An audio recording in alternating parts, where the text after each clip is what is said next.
Here I am with Layne Schranz from Alabama in the United States of America, a great friend of mine. We've become great friends over the years, but Layne's one of the most exceptional leaders in the world I've seen operate. And it's just great to have you in the studio today to chat about life and leadership and making a positive difference in the world. Well, I'm very honored. I don't think that compliment is due, but I think making a positive difference is exactly what you do. So this is really cool for me to be with you. So good to hear, mate. So good that you're in Australia for us. We've just done a couple of days with pastors and in the church today preaching, so making a difference in Australia as well. A lot of great feedback from what was taught, and but more than that, it's the feedback I get around you as a person, which is what I'd love to talk about because that's the positive difference.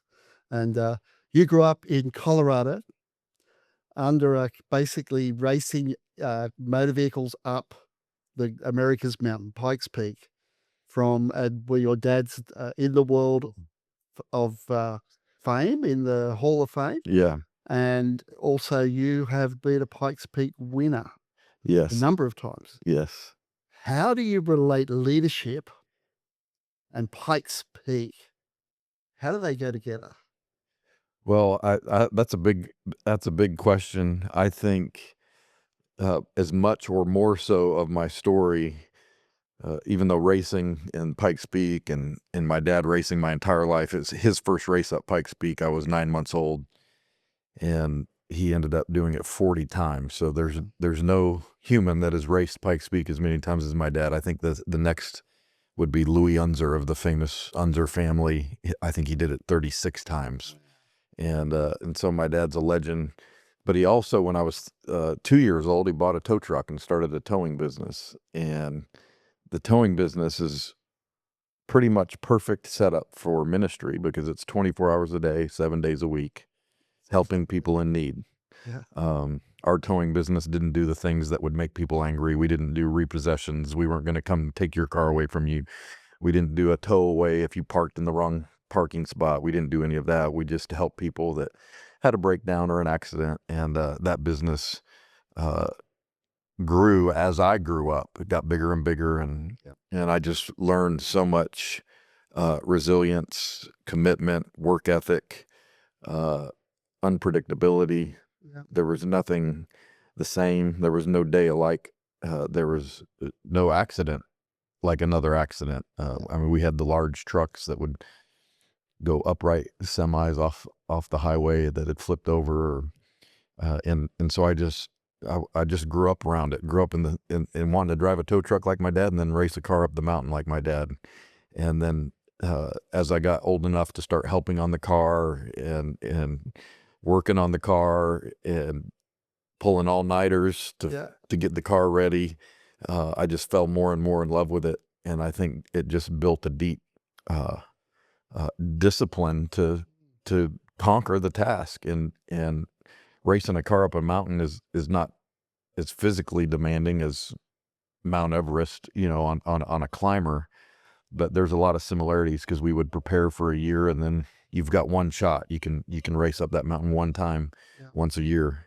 And with that, unfortunately, comes some losses, some disappointments. And you work for a year, and one time my dad had a fuel pump wire just fall off. So there was absolutely nothing wrong with the race car. A year of work and preparation, and he didn't finish the race because one wire came unconnected. Tough sport, isn't it? So tough. And it just, one time I had a rubber belt break, and there went my race along with a whole lot of money because it blew up the engine. And so you have to learn how to deal with the disappointments as well as the successes. And I'm super thankful for my upbringing in the towing business and in the racing world, and am very thankful for all the great memories of it and really what it built and instilled inside of me, and I think prepared me for ministry. And in order to be a positive person and make a positive difference, you have to have a positive attitude. And there were so many challenges in the towing business and in the racing where you wanted to quit, you wanted to give up. Whether you had been driving a tow truck for 24 hours straight in a blizzard in the Rocky Mountains, and you can't even see straight. You're so tired, and you got to keep working to help people, and or you blow your engine up the day before the race, and you've got to pull an all-nighter to get the car running again, and you're just like, forget it. This is not worth it. Yeah. Those moments, they build something inside of you, and my dad really instilled it that there was a never give up attitude, that no matter what, it's positive. We're gonna get through this no matter what, and I'm so thankful for that. Yeah, it's so good. 'Cause it's interesting, isn't it? Most people that go racing race every week, and so they're in the car every week. The car becomes part of what they do as a motorsport person. You get used to that, but you get it once a year. Yeah, that's correct. When I lived in Colorado, so the first 29 years of my life, there are other mountains that people race cars up in Yeah, Colorado, uh, 5 in particular, and I would participate in those races when I lived there. So I would race 6 times a year. right. Uh, but compared to your normal racer Mm, who's racing in NASCAR in the United States, that's 38 races, yeah, and I was doing 5. In other forms of motorsport, it's even more than that, where they're racing a whole lot more than that.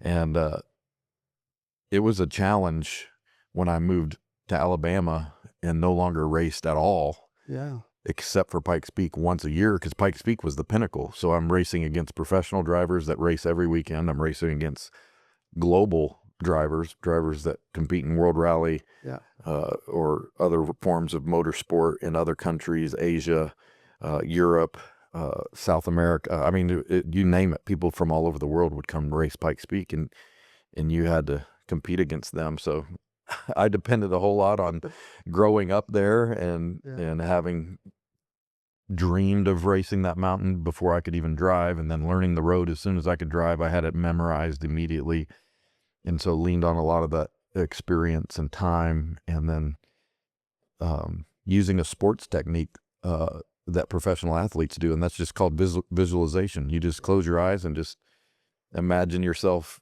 hitting the apex and staying on the gas a little bit longer and getting on the brakes a little bit later, and making the perfect turn, and connecting. Pikes Peak is 156 turns. And so not 4 turns on an oval, but 156 in 12 and a half miles. And just imagine yourself making every one of those perfect. And I think it really helped. And I was able to, fortunately, um, uh, win 3 times after I was only racing once a year. I did have my first win when I was racing 5 times a year. Happened to be in a Holden, by the way. Mm, My first win on Pikes Peak was in a Holden in 2000, driving for General Motors, which was a pretty cool experience. yeah, And then the very next year, I was in full-time ministry at Church of the Highlands in Birmingham, and didn't get another win for another over 10 years. Uh, but um, it's a lot of fun. and you broke the 10-second barrier.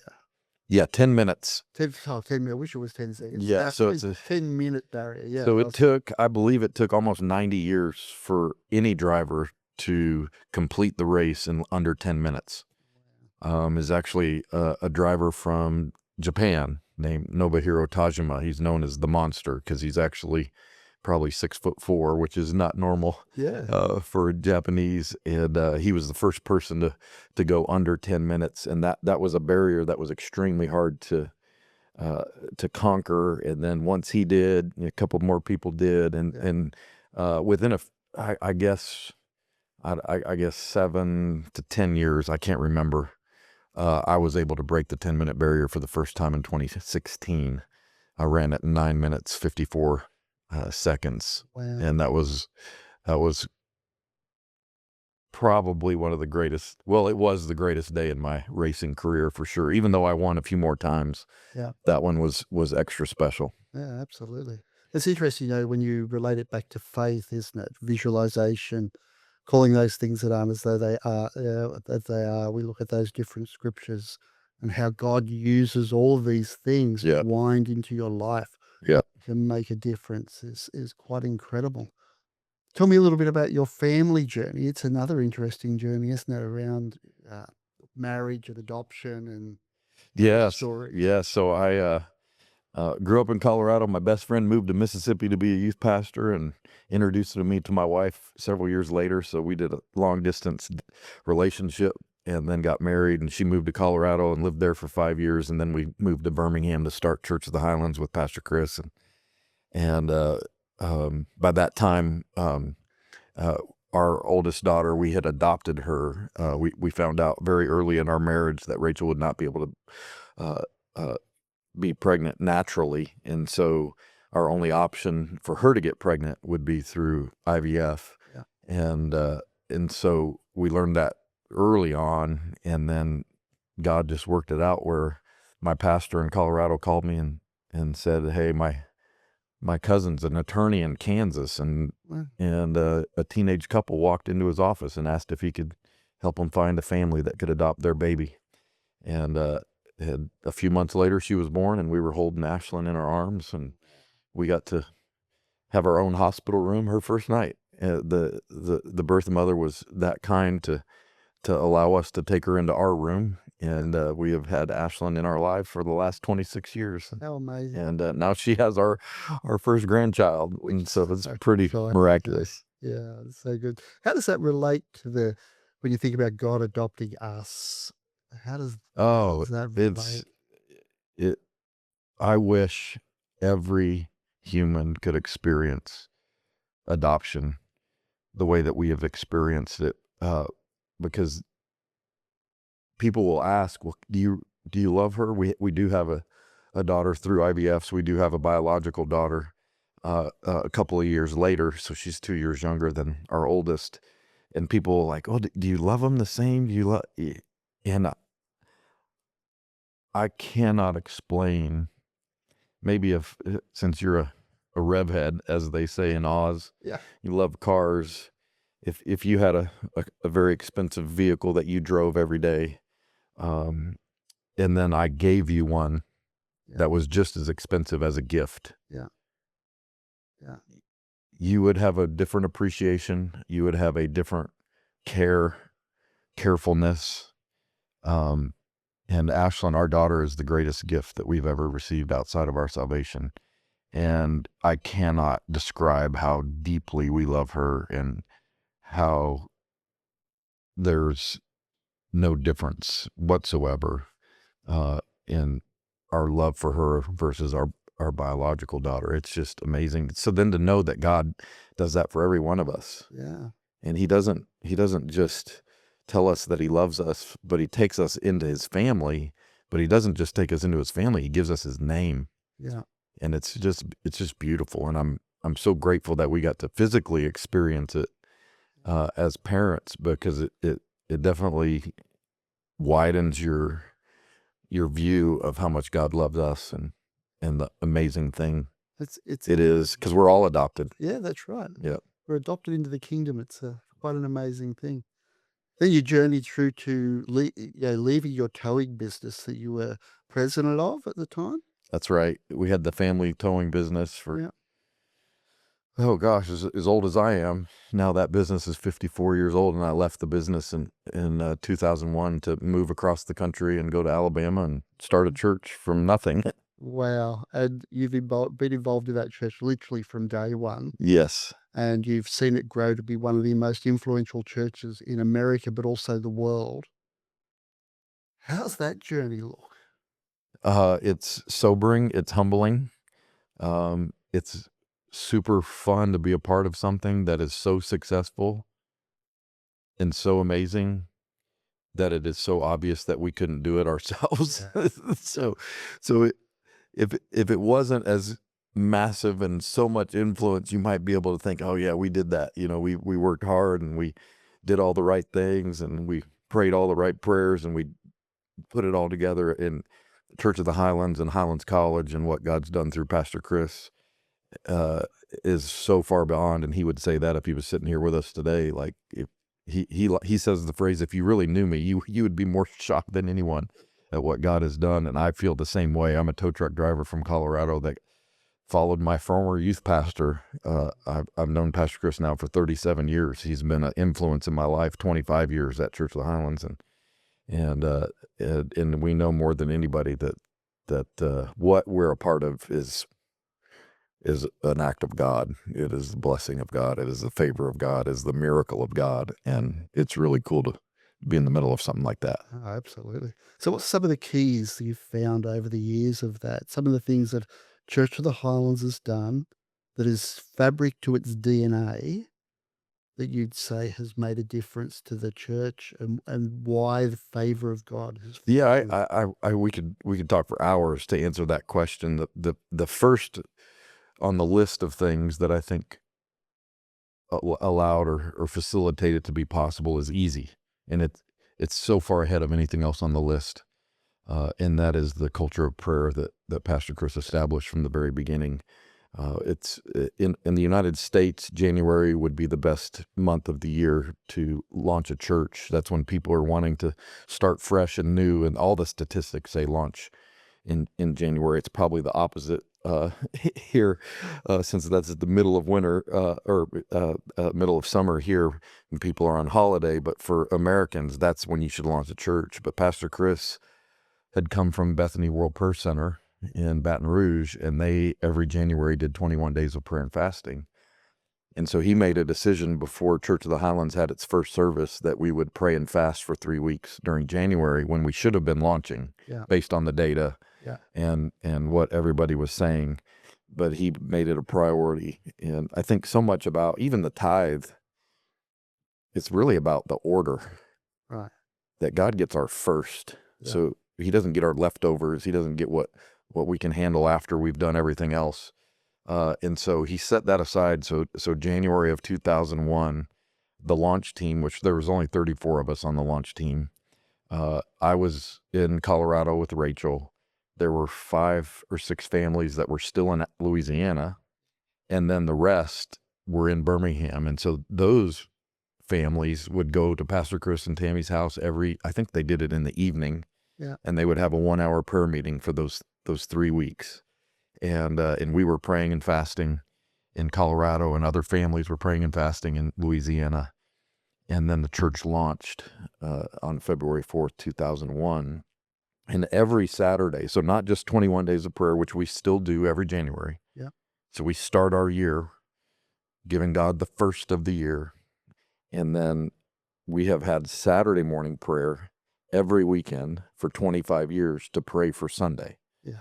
And so even when Pastor Chris was my youth pastor, he had a prayer meeting on Wednesday nights because he preached, or he preached on Wednesday nights. He had a prayer meeting at his house, a small group called Prayer Warriors, on Tuesday nights because he always wanted to pray the day before he preached.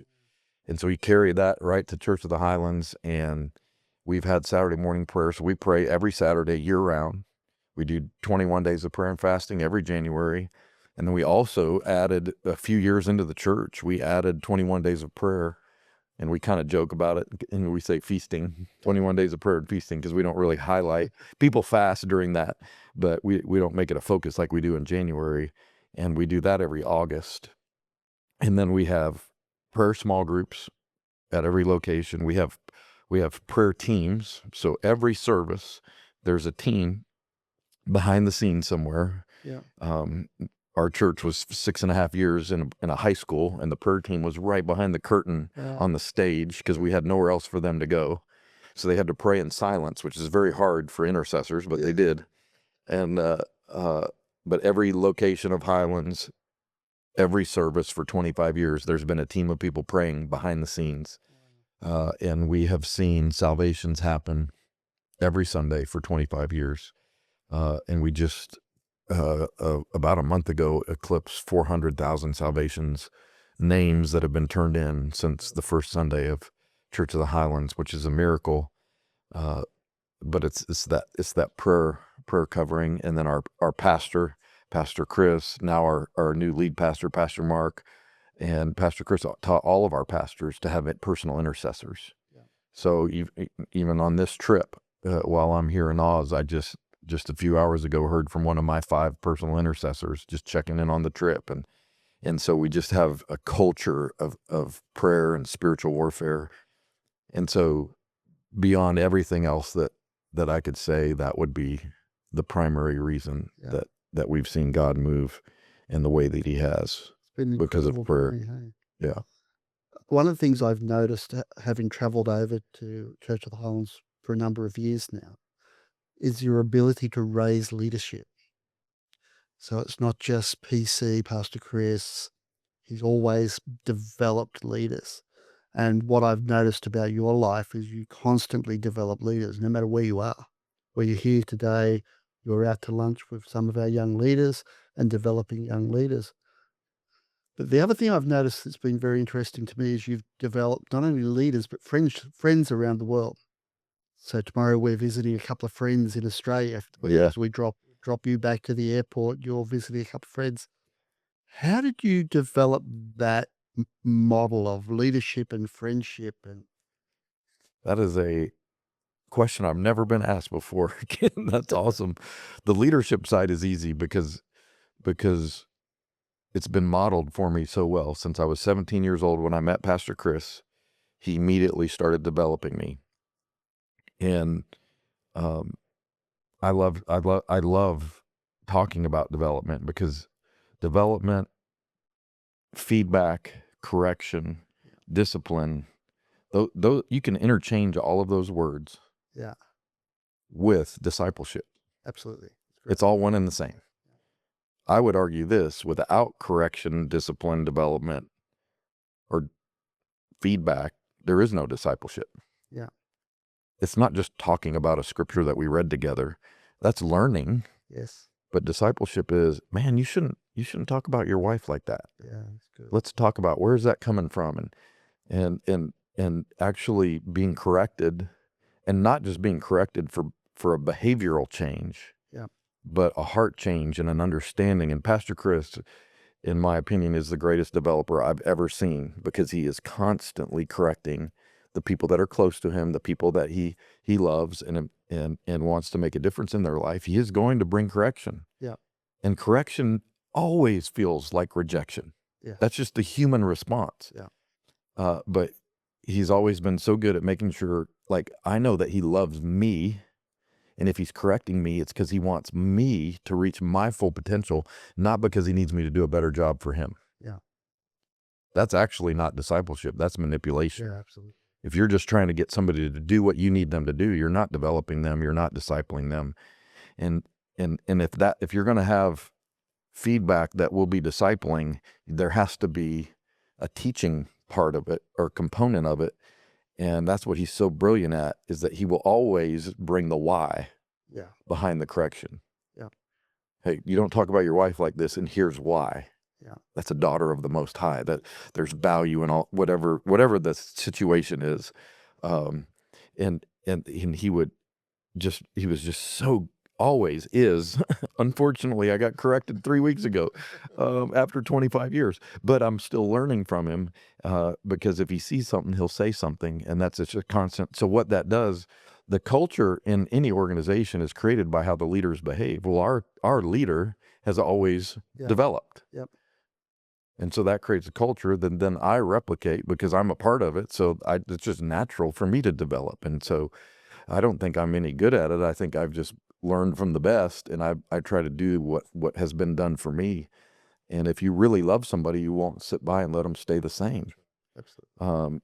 And you'll teach them. You're not going to just correct them. The goal is not obedience. The goal is agreement. Yes, that's good. I'm not just trying to get you to do something.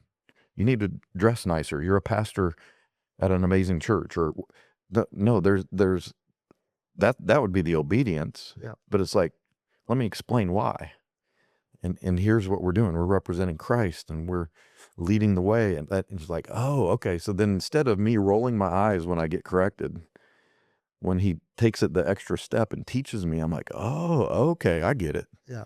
And then I'm like confident in that new behavior because I learned, and I was developed through it. And so I've tried to do it for as many people as I can. I think the towing business actually helped me because in the towing business, it's extremely labor intensive. It's 24 hours a day, 7 days a week, very difficult to find employees. And I knew if I didn't replace myself, I would die. Yeah. And so I learned that in the towing business, always replace yourself, always replace yourself. And that's actually a discipleship model. We Right. should always be replacing Yes. ourselves, always. Don't be threatened if somebody's better than you. If they're gonna preach better than you or lead better than you, no, you should that's awesome. Yeah. How many people can you replace yourself with?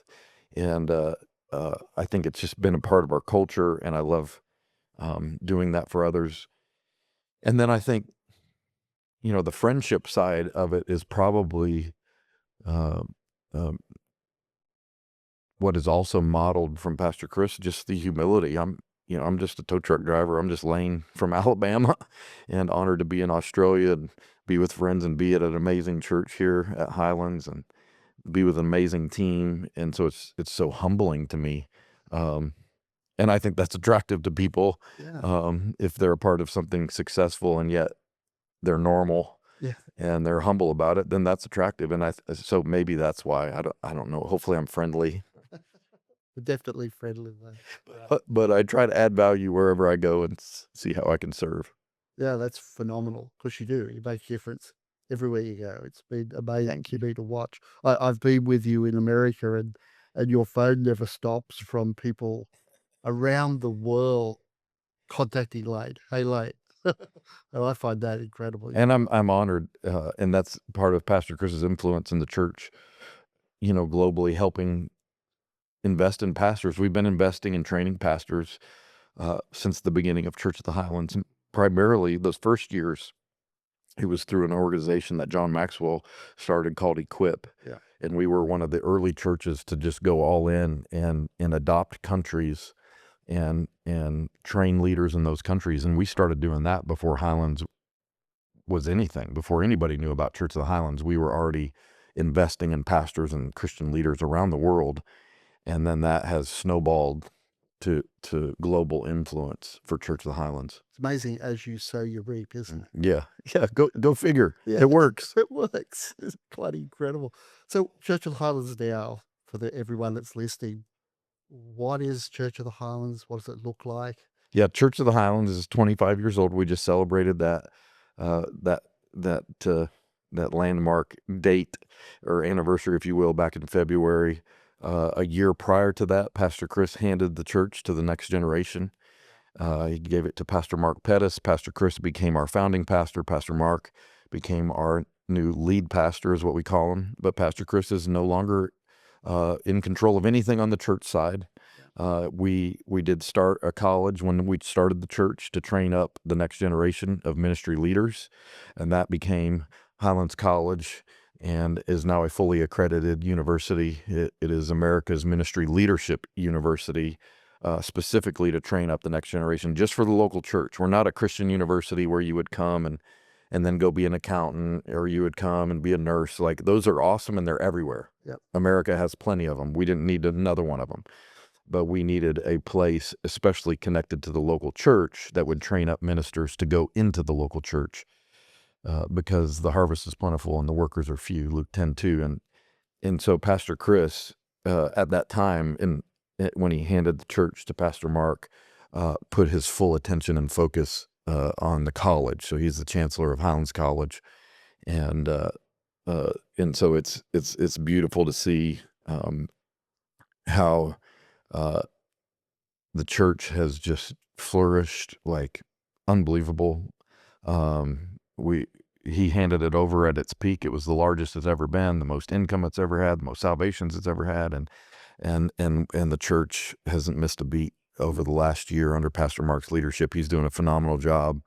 And the college is going very, very well. We went from a 2-year degree to a 4-year degree just a couple of years ago. So we just graduated our first 4-year bachelor's degree students, and that's super exciting. And that number will begin to increase as we fill up our 4 years. This coming August, we have our first waiting list. We already have more students wanting to come than we can take. And that's super exciting. So the college is great. The church is great. It's really cool. And numbers wise now, how many campuses? So Church of the Highlands has 26 campuses. We had 109,000 at Easter, which is in attendance to one of those campuses to a service across the weekend. Our Good Friday service, 2 Saturday services, and our Sunday services on Easter are all the same. And so we have to have that many services in order to facilitate all the people coming to church. A normal weekend would be about 50,000 in attendance. We have about 5,000 small groups with more than 50,000 people attending small groups, which is one of the biggest miracles of the church. It's pretty awesome. Because one of the things about small groups in Church of the Highlands is if you're a leader in or on staff, you've actually got to run one. Is that correct? Oh, absolutely. If you work at the church, every Sunday we're telling people that attend the church to get in a small group. Yeah. If you work at the church and are not leading a small group, that's unethical. Wow. Like, even if you don't believe in small groups, Yeah. well, you're a part of something that is telling people that this is going to change their life, and yet you're not a part of it. So yes, every full-time staff member at Church of the Highlands leads a small group to set that example, and we love it. I mean, I've been leading small groups at Church of the Highlands for 25 years, and I absolutely love it. That's where I serve my church, Yeah. That's great. because the people of Highlands have jobs. Yeah. They have kids. Some of them have 2 jobs. Yeah. They're busy. They have a lot going on, and here we are on Sundays. Hey, get in a small group, lead a small group. Well, I have a job. It just happens to be at Church of the Highlands or Highlands College, and I'm busy. Yeah. But they're busy, and they lead, so we lead. Yeah. And so I volunteer at Church of the Highlands. We don't use the term volunteer. I'm on the dream team at Church of the Highlands as a small group leader. I lead a 11th grade boys small group. I've been their small group leader since they were in 7th grade. So I've had them for the last 4 years, and they're about to go into their senior year of high school. And it's been pretty awesome. Yeah, that's amazing. Because Highlands College started out of a small group in your home.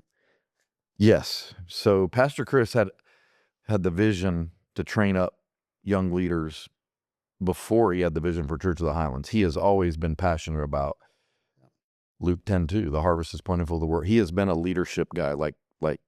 That's what he thinks. Some people, when they get emotionally motivated or their heart gets tugged, it's for the hungry, Yeah. the homeless, the hurting, the parentless, whatever. And for Pastor Chris, his burden has always been, we need more leaders. We need more leaders. We need more leaders. And so he asked me as the first employee of the church to help him start a ministry school. And so I actually recruited 17 students, most of them from Colorado Springs, from my small group that I had in Colorado Springs, to come to Birmingham and be a part of a ministry school that didn't exist. And we had 17 of them say yes, and we started Highlands College basically as a ministry school within the church before the church even had a building. So they met at my house for the first 6 months. 17 college students at my house 5 days a week. That was quite a challenge for my wife with a newborn and a 2-year-old, but we got through it, and the college has grown from that little ministry school. 10 years later, we changed the name to Highlands College, and then over the next 10 years, Pastor Mark actually led the way for us to be accredited, and we became a fully accredited university over those years. But yeah, it started as a small group of students. 5 of those 17 students are on full-time staff still today, 25 years later, which is a miracle. 2 of them are elders in our church, and it's remarkable. It's one of the interesting things, isn't it? Because I see a lot of churches, not just in America, around the world, become a family dynasty. But we've seen PC hand the church to someone who's not family, That's right. who would be a son in the Lord, but not family. Yes. It's a remarkable example to the world on transition. Yeah, and I think it's clear in Scripture, God builds his kingdom relationally, Yeah, not locationally. that's good. He's not the God of Jordan,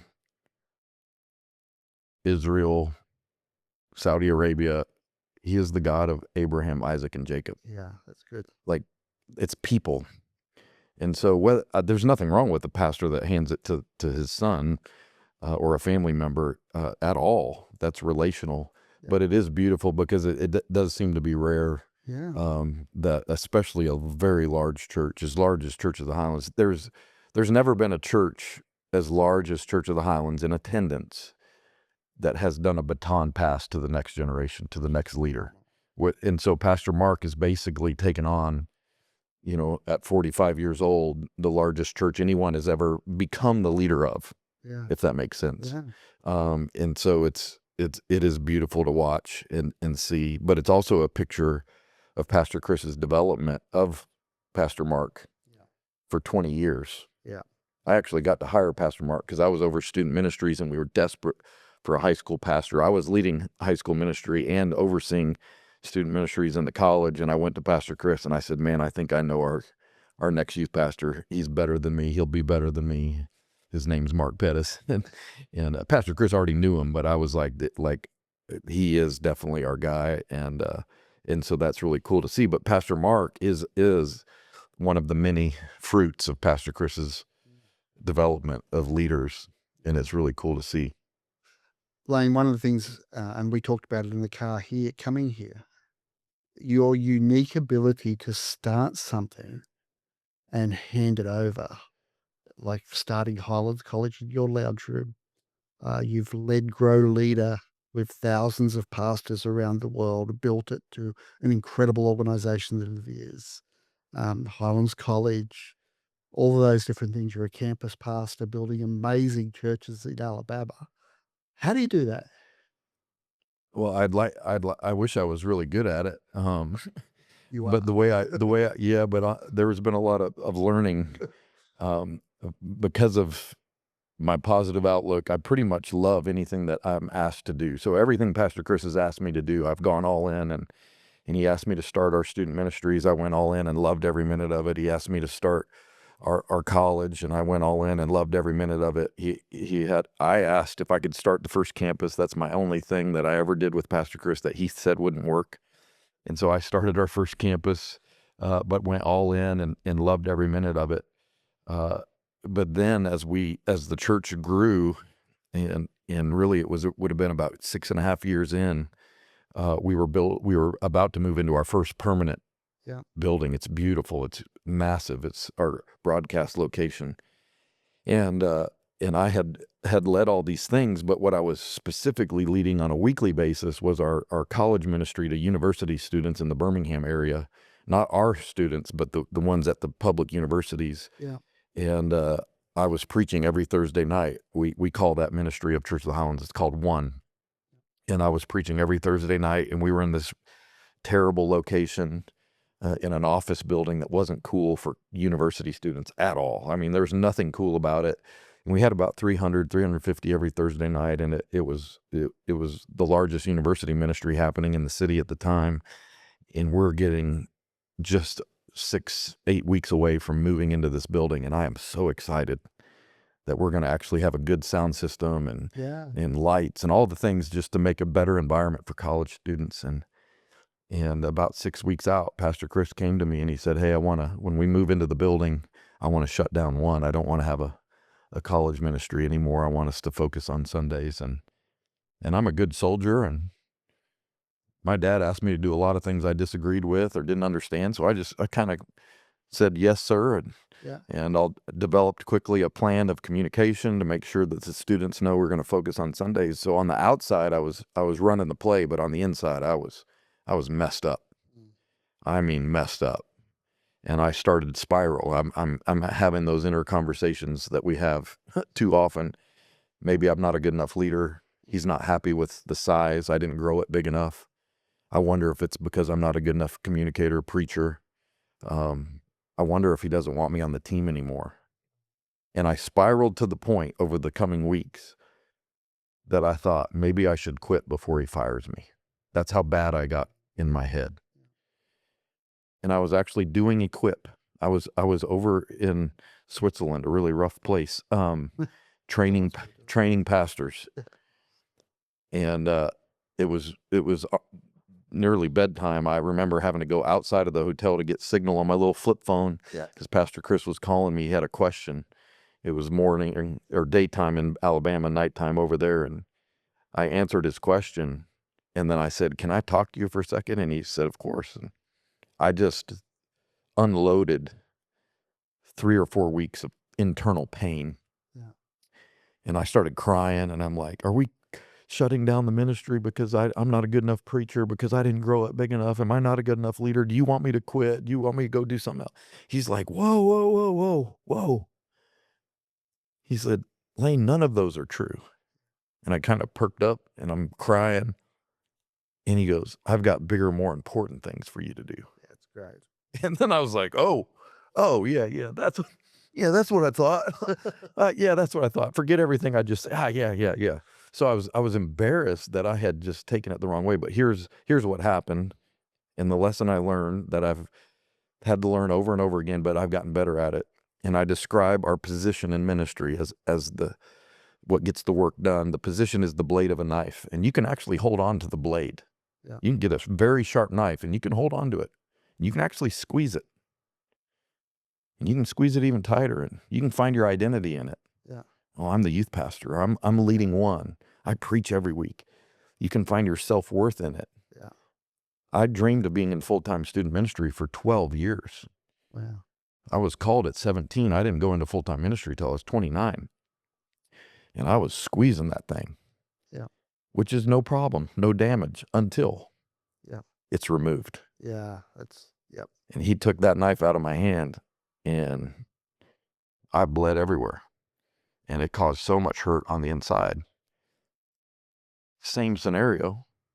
If you just keep your hand open, take it away, nothing happens. Yeah, that's good. And so I learned the hard way that year to not hold on to the things that I love, the positions that I love. Yeah. And the beauty is, and I learned it in the towing business because I was a son. It was my dad's business. So my dad treated me the worst, gave me the worst jobs, paid me the least amount of money, a lot of times nothing. Yeah. And the other employees would bully me because of my last name. Like I got treated bad by them, all these things.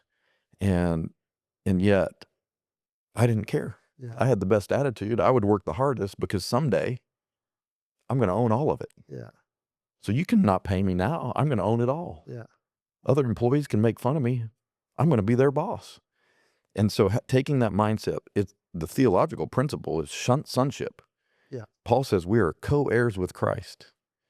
Yeah. We are sons and daughters. It doesn't matter where you serve in the house, your inheritance is the same. And I had to learn the hard way that the position was what I was finding everything in. And really, I need to find everything in being an heir. Yeah, that's good. So an heir doesn't care if they take out the trash or if they preach on the stage. Yeah. If they change diapers on Sundays or if they're serving in the parking lot or leading worship, it doesn't matter where you serve in the house, you're still an heir. And having that mindset helped me. And so I wish I could tell you the next thing that Pastor Chris removed from me was easy. It was easier. And then the next thing was easier. But I learned that it's just, man, I'm just a son of the house. Right. I'm just a servant. Yeah. Keep my hands open. It hurts a whole lot less. Yeah. And I believe that's God's way of doing it. So good. So all these years of ministry, all these years of racing cars, owning a business, running a business, what advice would you say to people who are CEOs, who are pastors, who are in leadership? What advice would you say to them about making a positive difference? Well, I think, and it's actually what I'm going to preach about tonight in this service coming up, 2 Corinthians 5, we all love to quote verse 17, I'm a new creation, the old is gone, new has come. Yeah, that's fun to talk about, but the very next verse, he gives us, so when you become a Christian, you're given the ministry, you're given the message. Yeah. You become an ambassador. And so I would say to a business leader, you are a minister. You're every bit much of a minister as Layne, who worked at Church of the Highlands, or Ken, who works at Highlands in Australia. Like it's not like we are believers and we are ministers. And so regardless of what we're doing, I would encourage anyone to think that. And pastors, you need to know that of your people. Yeah. Because sometimes our ego can get in the way and we think we're the minister and we're the messenger. In Ephesians 4, Paul said, no, our job is to equip the saints to do the ministry. So they're the ministers. So business leader, business person, people outside of vocational ministry need to know you're a minister. And pastors, you need to remember your people are the ministers, not you. Right. And Pastor Chris would even tell us as pastors on his team, if I catch you doing ministry, I'm going to fire you. Because you've stolen it from someone that you should have trained up to do it and given it away. You've hoarded the ministry instead of created ministers. And so I think that's so important. Fantastic. You've made a positive difference everywhere in the world, Layne. And for that reason, you hand it off, you give it away and reproduce leaders. You're reproducing leaders here, with pastors from around Australia this week in our church here. So we really appreciate Thank you in you. Australia Thank you. making a positive I difference. love you so much. You are so kind to me. So thank you so much for being here in Australia, Absolutely. everything you do. Absolutely. Thank you. It's great that you get to listen to the positive difference. We have amazing leaders come and share their life with us. And our prayer for you is that you will make a positive difference in your sphere of influence in the world around you.